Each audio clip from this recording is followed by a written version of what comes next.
How's everybody doing? This is Ruben once again with Ulosophy. I want to thank you for watching this video. If you like any of my past videos, please subscribe to my channel, like or comment on the video. It would be greatly appreciated. Also, make sure to visit our blog, our Facebook, our Instagram, our Twitter. We add great and powerful information there on a regular basis. Today, I want to talk about how we talk about the law of attraction and how that's a physical law. That's a law in the universe, just like the law of gravity. It's actually, really, it's actually been scientifically proven. Like, I'll give you an example. Science, Scientists sometimes are very arrogant. When they first discovered the atom, scientists said, "We've discovered the smallest particle in the universe." That's what they said. We've discovered the smallest particle in the universe. And then time passed, technology advanced a little bit, and then they said, "Nope, wait.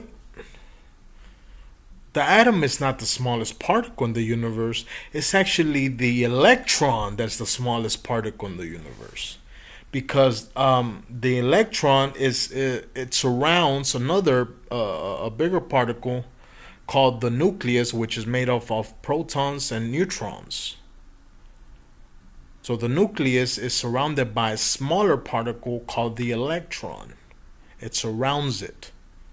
And the electron, thus, is the smallest particle in the universe. Again, with their arrogance. That's basically what every textbook in school says. That the electron is the smallest particle in the universe. Is the smallest particle in the universe. Not, what so far we've discovered with the technology that's right now is that the electron, we see that the electron so far is the smallest particle in the universe that we've discovered. See, that's what they should have said. But no, they say the electron is the smallest particle in the universe. Albert Einstein said that everything is energy. Everything in the world is energy. Everything in the universe is energy. Everything is energy. Okay, well then let's look at what science tells us today. Everything is made up of atoms. Everything so far that they've concluded, they've tested, is made up of one thing, and that's atoms. Your body, your organs, your blood, your counter, your table, your TV, even moon rocks, to the surprise of science, and space debris is made up of the same thing, and that's atoms.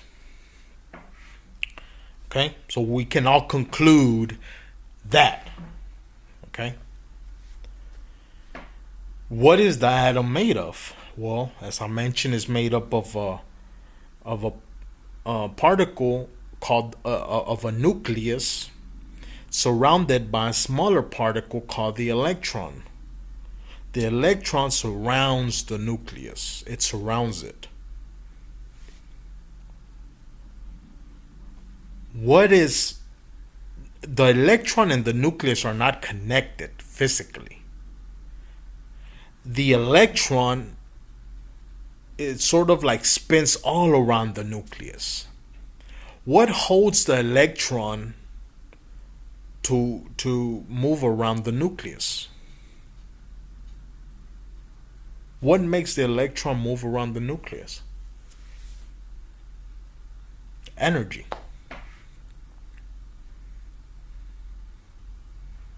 There's a lie in every single atom, in every single atom of you, of your being, of your body. There's a little small electron that is moving constantly. It's moving constantly.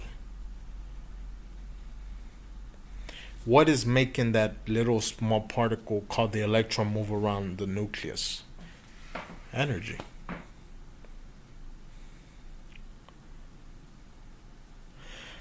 I'll give you guys a little story.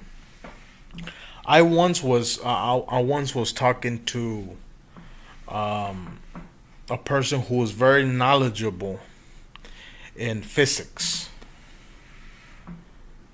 and science. And one, I asked him two questions, but I'm not gonna get to the other question because it's relevant. But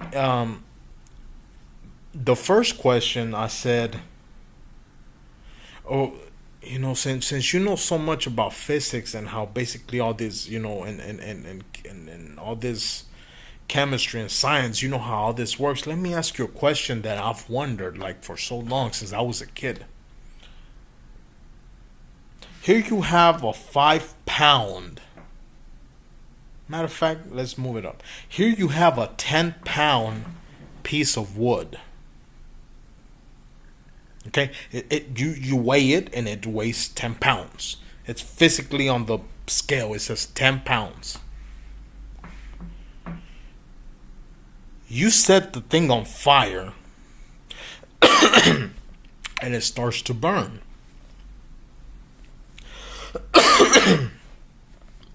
In a short period of time, that 10 pounds physically disappear. And all you have is like a couple of grams of ashes. Where did the 10 pounds go? No scientist that or a person that is knowledgeable in science has ever explained that to me.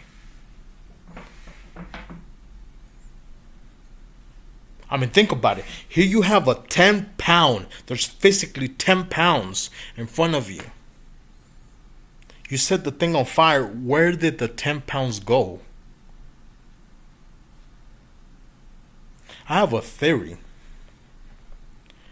In my opinion, I think it's energy. It evolved, it dissolved to its core nature, which is energy.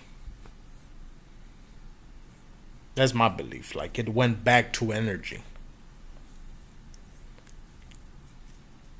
The same thing with a plant. Here you have a seed and you plant it on the ground. Or let's say you plant it on a little pot. You weigh the soil and you weigh the water that you put over it with time. In a couple of weeks or months, you have a 15 pound bush. The soil is virtually the same amount of soil that was in there. You weigh the water, you didn't put 15, 20 pounds worth of water. Where did that plant come from? And I've had people tell me, oh, well, it's the cells that duplicate, and build the plant. Okay, true. Where did those cells come from? Right? So, Albert Einstein was right. Everything is made up of one thing, and that's energy. So, if that's true, then let's look at another part of science, what science says about you. Science says that your brain, when you think a thought, actual photons is what they call them. They really don't know what they are. It's really energy, but they really don't have no name for it. They don't know exactly what it is, but they call it photons, which is basically energy. It's frequency. When you think of thought, and they've experimented on this numerous of times, and they're actually coming out with technology today that actually works with those brain frequencies of yours, with your thoughts. For example, like there's certain, I believe not too long ago I heard about, I don't know if it was Mercedes or Ferrari, but one of those major luxury cars or expensive car manufacturers are coming out with a car that works with your thoughts, with your frequency. So science says that every time you think a thought, you actually emit a frequency out of your mind, out of your brain. There's a frequency that comes out. They've tested this. They've put a bar of gold. They've put a glass of wine. They've put a book. And they look at the the energetic structure through a machine of the wine, the gold, and the book. They have a subject, a human subject, sort of like throw thoughts at the bar of gold, sort of throw thoughts at the book, sort of throw thoughts at the wine, and the energetic structure changes. The wine is still there, but sort of the energetic structure changes. Ah, well, this explains why prayer has been talked about throughout human history, and even in ancient texts, in religious texts. Well, that makes sense.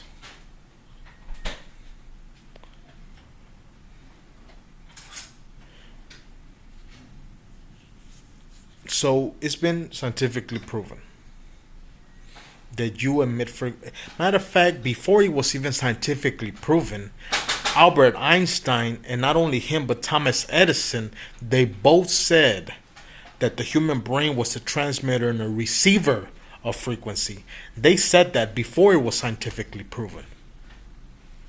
How about that?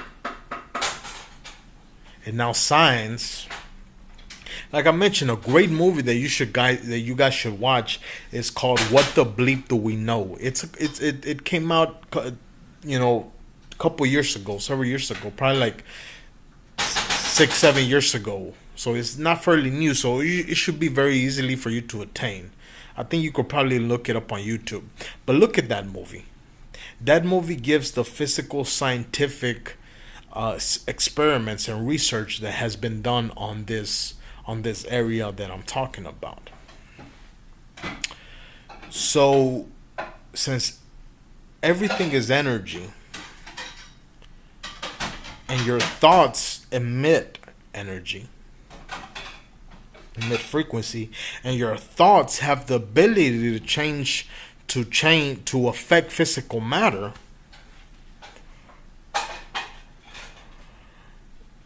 then I want you to think about this. Think about prayer, right?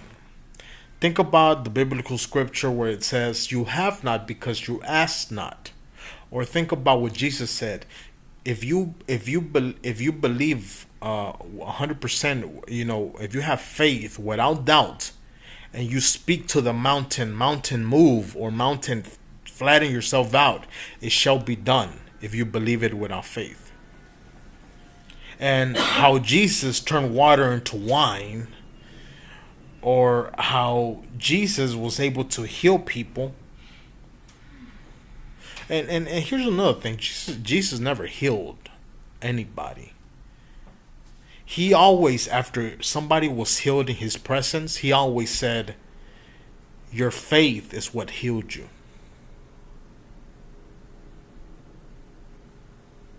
Remember the woman at the woman who had the blood problem, who had the issue with blood, and who no doctor could help, and just by touching, Jesus was walking down a street and he was surrounded by people, and this woman, in her mind, she thought, if I could just touch the tip of his robe while walking, I will be healed. And she did that. She'd reach, just moved around all these people and touched the tip of his robe.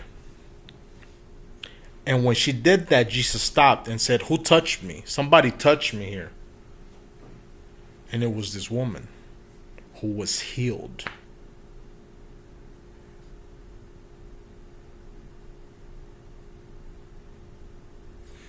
See, Jesus also said, "Why are you surprised at these things that I'm doing? For you shall do even greater things." He said that.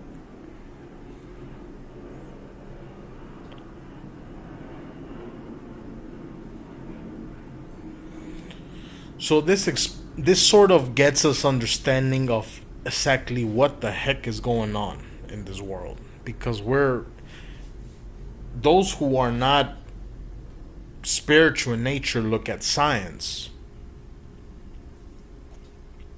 and they sort of have this difference between spirituality and science, when actually is the exact same thing.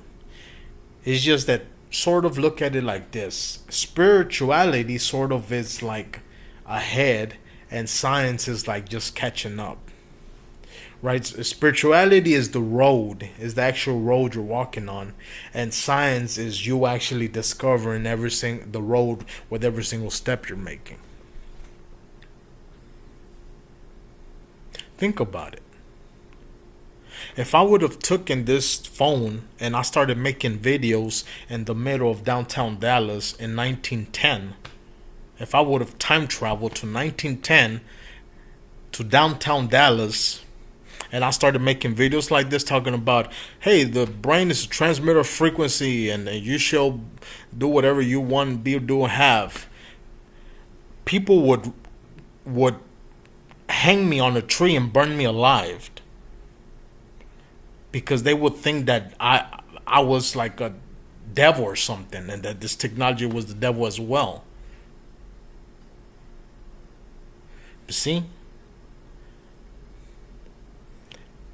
science and spirituality is no different. It's just that science is discovering spirituality as it goes. So it's just, so that gives us to where we're talking about how your thoughts create your reality. One, basically because of the way you look at things. That's really all it is the way you look at things. But also be aware that you do have, your thoughts do affect physical matter. You are powerful. It's like prayer. When I was a child, I always had a question, and I remember I asked my mom once. She was praying. I was a small child, but she was praying, and I remember she was praying. I believe it was to my grandparents, which at the moment they were in Mexico, and my parents were in the States legally. So my mom was praying, I remember one night, and I asked her, Mom, you're praying for Grandpa and Grandma here. How fast does your prayer? How fast will they receive your prayer? Like, how long does it take for them to receive it? And she said, instantly. And I thought about it. I'm like, that was like my first cognition, right? Of like, man, we're something else here. Like I'm living a pretty amazing life here. Like I'm a pretty amazing individual. That's what my first thoughts of empowerment for myself. Like I'm like like God gave me that power, like to like just boom, instantly you could be like across the world, but I could send a prayer to you and send good positive vibes to you.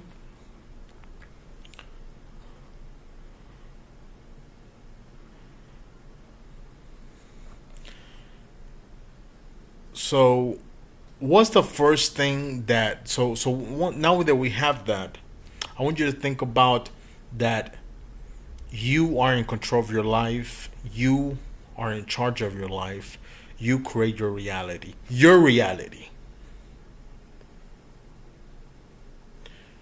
Nobody controls you, nor do you have the ability to control anybody else. People have people can influence you just like you can influence other people. But you cannot control people, nor can people control you. So imagine that empowerment, that nobody can control you. If you're weak-minded, you can be influenced, yes. So now that we have that in mind, think about how you create your reality. Your thoughts call that thing that you want in the universe to you. Just like prayer, just like in the Bible, it talks about you have not because you ask not. You have to ask. Asking it is given. You have to ask for it. How do you ask for it? Through prayer. What's prayer? Thoughts. A feeling, an emotion. You call that forward. That's the law of attraction. Like attracts like. What you want wants you. So you call that forward. But before you attract or you manifest that thing into your life, before you bring that good thing into your life, what's the first thing you attract? Other like-minded thoughts. That is why when you start thinking negative, or something, you start thinking negative in the morning, or you wake up on the wrong side of the bed, sort of like your whole day starts spiraling downwards. You sort of just start seeing all this negativity in your life, and you're like, oh man, another one. I've been through enough today. You start attracting thoughts to the point that you just start spiraling downward. That's why when you're in a funk, when I'm in a, I tell you what I do. When I'm in a funk, I'm far from perfect. I could tell you. You know, even like I mentioned, even Michael Jordan missed shots. Even Tiger Woods missed a hole every now and then. We all miss the mark, and it's okay. What I do is I get into some positive information, and those around me will tell you, like, if I listen to positive audios constantly, just to keep my thoughts correct, because I gotta counteract all the negativity I see out in the world, that I see on TV, that I see on social media, and like, I gotta counteract it somehow, and all the past negative thoughts that come to my head or whatever. So I stay positive. I read books. I listen to audios. I make videos like this. See, I'm making videos, and yes, I'm doing it for a purpose. Like, I really want to help people. I really want to share my opinions and thoughts about what I think life is, and how great life could be. But you want to know something? Like, I'm really doing it for me as well.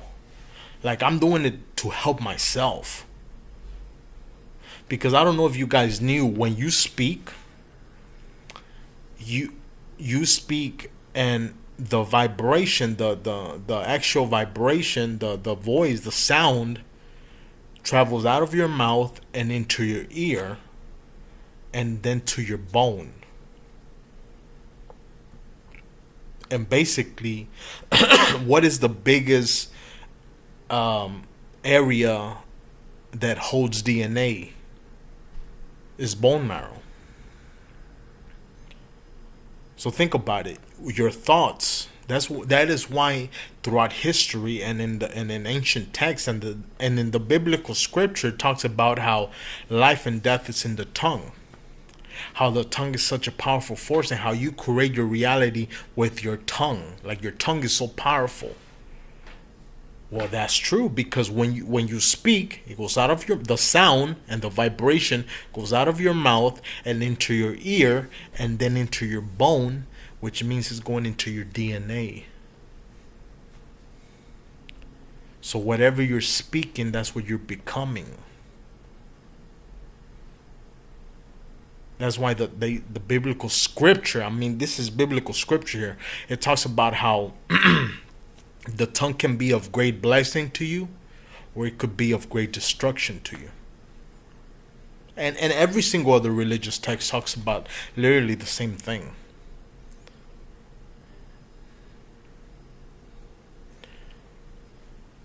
So the first thing you attract when you think these thoughts, when you think a thought, the first thing you attract is other like-minded thoughts. Start thinking other like-minded thoughts. Whether If you start thinking a positive thought, you will attract another positive thought. And if you keep that roll going, you'll start attracting more and more positive thoughts until you're just like full of positivity. Your energy is right, your attitude is right, you're taking action, you're putting in. To other people it looks like you're putting like so much hard work. Like to other people it looks like, oh my god, like look, he's working too much. How in the world, what, how can he be doing 25-minute videos like nonstop? Like that's a lot of work. Like I would no, I no. It's not hard work. I love doing this because my attitude is right. The same thing at work, or if I'm working at something, like why are you working so hard? Like why are you working so hard? Like take a break. No, I'm not taking a break because I have so much energy. My thoughts are right. My attitude is right. That attitude will fulfill the energy, the necessary energy for you to one, work effectively, and two, your work will create tremendous results. So thank you for watching this video. If you like this video, please subscribe to my channel, like or comment on the video. See you guys next time.